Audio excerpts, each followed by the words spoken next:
Hello there. I want to talk about common pitfalls that limit people's progress. And this is what I see a lot of people fall into and have seen over the years.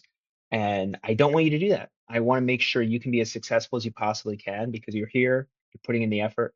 Let's make the most of it. So I'm going to chat about what can limit your progress, consistency, progression, things that will help you, and then specific action steps you can take. All right. So the biggest thing that can limit your progress is consistency.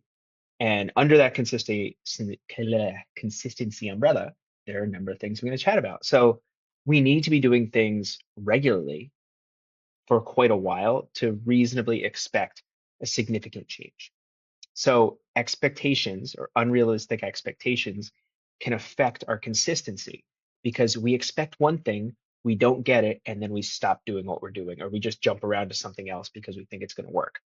And one of those unrealistic expectations is that progress is linear when it's actually not. So you may know this, but experiencing it is different. So if you have some quality that you have not trained much, like mobility, strength, power, etc., and you start working on it regularly, you might see pretty significant changes early on, and then it'll start to plateau. You'll start hitting some resistance, and that can be really frustrating. That's when a lot of people fall off. They stop or they jump around to something else. So your progress is not going to be linear, and that's totally okay. You might even plateau for a while, and then boom, you notice some progress. Another unrealistic expectation is perfection. You're not going to be able to follow the program or any program or habits you set out for yourself perfectly. That's totally okay.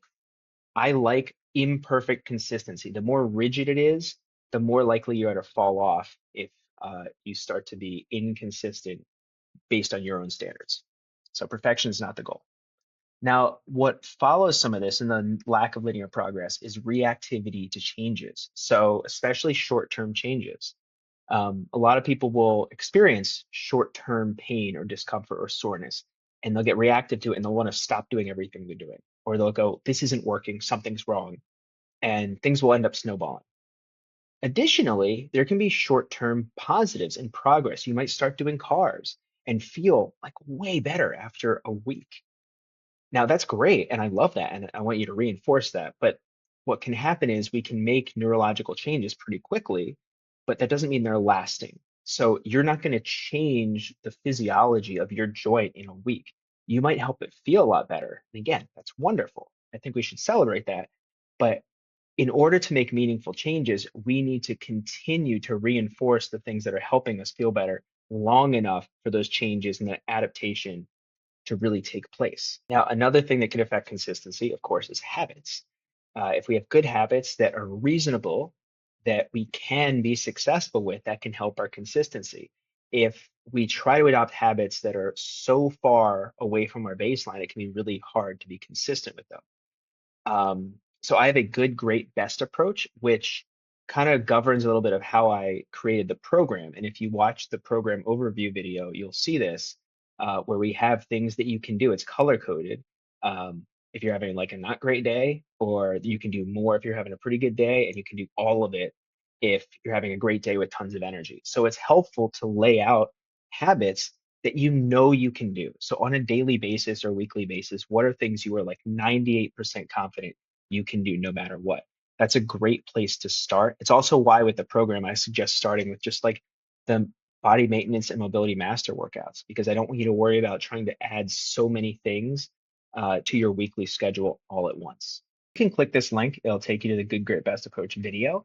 But something that affects your habits and consistency is your environment. So your work in your living space, where you pay attention to things online, that is part of your environment, your partner, roommate, friend, etc., the people you spend time with. This all can affect your habits, your ability to stay consistent, because if none of this supports your goals and what you want to be doing regularly, that makes it really hard. If you want to be active and you spend most of your time around people who are sedentary, that's just going to make it more difficult. If you're around partners and friends who maybe don't do what you want to do, but they're supportive of it, that's going to help. And if you're around people who are very like-minded, have similar goals, or are doing things you want to be doing, that can help a ton. And then again, like online attention, where you spend your time and energy can really affect your ability to have good habits. So really clear example, if you're trying to eat more healthy, and you have junk food in the house, just putting it out of sight and a little bit harder to get to on the top shelf, that alone just increases the friction to get that food. So really clear example of how environment can help shape our habits and our consistency. Now, buy-in and belief play a big role. This is also why I try to educate as much as I can within this membership, because if you don't really believe in what you're doing and you don't have full buy-in, you're just not going to be as consistent. And the habits you're forming are going to be much more fragile because as soon as there's an obstacle, you're gonna be like, whatever, nah. But when I can educate people and share with them why they're doing what they're doing, enough that at least you can feel some of the differences early on, then you have more buy-in, you have more conviction, and you're going to stick with it much more.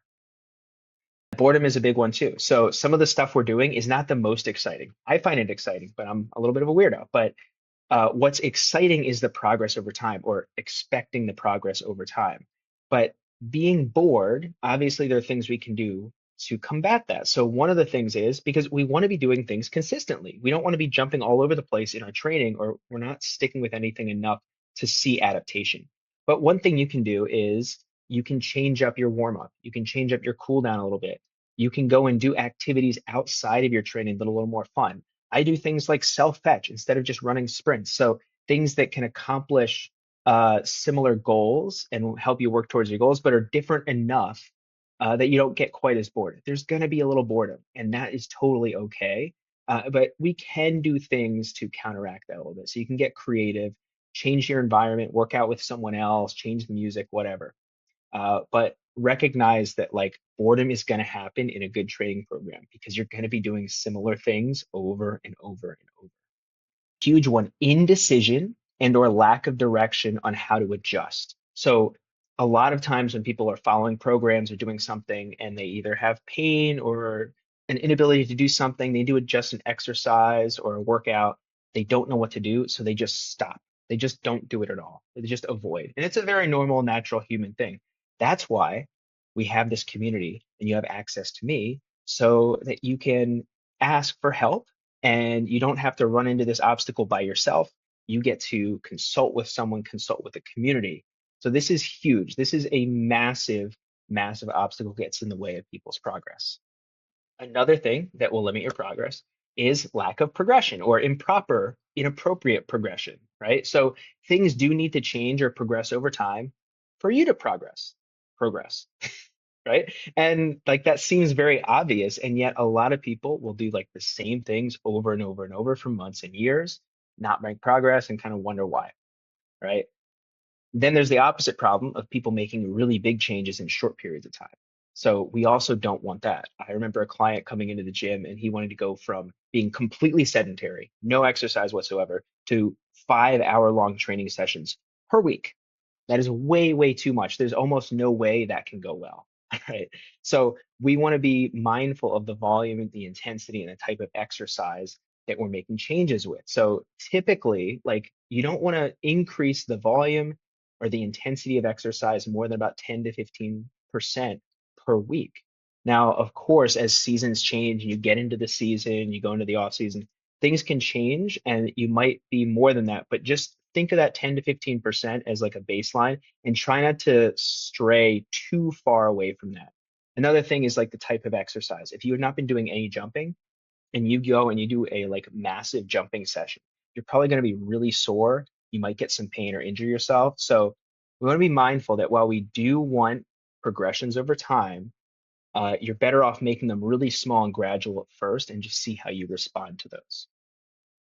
Another big problem with progression is people just having, inaccurate perceptions of their own progress. So I've worked with clients for years, and I often have them say, like, I feel like nothing's really improved. I just don't know. And then I'll ask, like, well, how's your knee been feeling?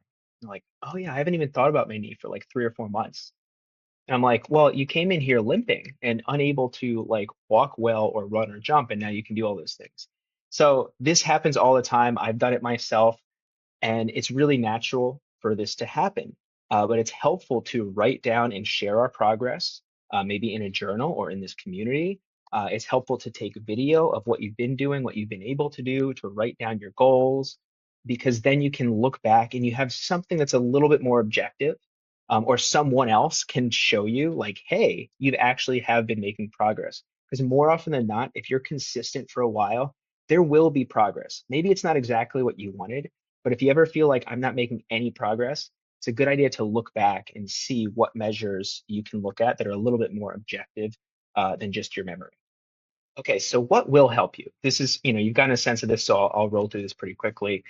The opposite of some of the stuff we talked about. Be realistic about the things that you can do, especially as it relates to the commitment that you're willing to put in. So if you're like, I'm going to work out once a week for a half hour, cool, that's great. Great place to start. You may not make massive changes. So just look at your commitment, what you're doing, and how that is different from your previous baseline, and then think, what is a realistic goal for what I'm doing? So another thing is be patient but not complacent. So we do need to be consistent. There's going to be some redundancy. Progress might be slow. It's not going to be linear. However, if you continue doing the same thing and you're not seeing any progress for a while, that's when we don't want to be complacent. We want to look to change some things. You can reach out to me. You can ask how you can adjust. And then commit. If you are following a program, you're going to follow it. Commit, go all in, give it an honest effort, and really believe it will work. If you go in with like a half-ass effort, being like, the second this doesn't feel great, I'm just done with it, you're not going to give it as much opportunity for success. Okay, you're not going to give yourself as much opportunities for success. All right. And related to that, be okay with some redundancy and look for fun opportunities. Right. So there's going to be redundancy. You might be a little bored here, but I want you to look for opportunities to spice things up a little bit, change it up. There's a lot of exercises, and you can vary them enough that it's still working towards your goal, but it's different. It's a different feel. So like a trap bar deadlift versus a barbell deadlift, something as simple as that, a very similar exercise. It'll feel a little bit different. Maybe one even just feels better for you and you like more. That's a great reason to change the exercise. Okay. And then finally, make gradual changes over time, especially with high impact or weighted exercises. With the mobility type training, even when we get pretty intense, I find that the soreness and the risk of pain or injury is much, much lower than doing things like jumping, sprinting, or like heavy resistance weight training. Okay, so be very mindful with that. Now, specific action steps, things I would love for you to do. Write down your goals and how you're going to get there. Here's my goal. Here are the things I'm going to do daily, weekly to get myself to that goal. Include a time frame for your goal. That can be very helpful. And share it in the group. I'd love to hear what you're working on and be able to provide feedback. And we might have some other members who can provide feedback too, because we have a lot of people who have gone through this program before. Okay. Speaking of, follow the Ultimate Mobility Program. If you're in the membership, you're not following the program, try it out. It's 20 weeks. We have gradual progression. We have, like I talked about, built-in ways we can adjust the volume within each session. And then ask me in the community questions. So if you run into any roadblocks, if you're ever not sure, or you even just have some decision fatigue, like what should I do? Just ask me, ask the community. I am happy to help. That's why we are here. That's why I want this to be a really helpful, supportive community. Okay. And then if you ever start to feel discouraged, even after like talking to me or the community, rewatch this video. Okay. It'll help. Even just making this helps me. So let's get after it. I hope to hear from you soon and let me know if this was helpful.